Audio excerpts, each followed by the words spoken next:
झटपट अशी कमीत वेळेत भेंडीची भाजी तयार करण्यासाठी भेंडी आपण 1.5-2 इंचावर कापून घेऊया। त्यानंतर आपण त्यात मसाले टाकून घेणार आहोत। मसाल्यांमध्ये हळद, धने पावडर, लाल तिखट, गरम मसाला, बारीक चिरलेली कोथिंबीर, बारीक चिरलेला कांदा टाकायचा नसेल तर स्किप करू शकता। आलं लसूण पेस्ट, चवीनुसार मीठ टाकून हे सर्व मसाले भेंडीला व्यवस्थित लागले गेले पाहिजे आणि एक 20 मिनिटासाठी आपण त्याच्यावर झाकण ठेवणार आहोत। 20 मिनिटानंतर आपण भेंडीवरचे झाकण काढूया।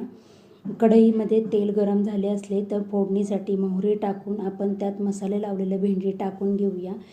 5 मिनिटासाठी झाकण ठेवून आपण भेंडी शिजवून घेणार आहोत। त्यानंतर गॅसची फ्लेम लो ठेवून आपण मध्ये आधी हलवत राहून भेंडी व्यवस्थित अशी फ्राय करून घेणार आहोत। अशा पद्धतीने आपली ही भेंडीची भाजी तयार झाली।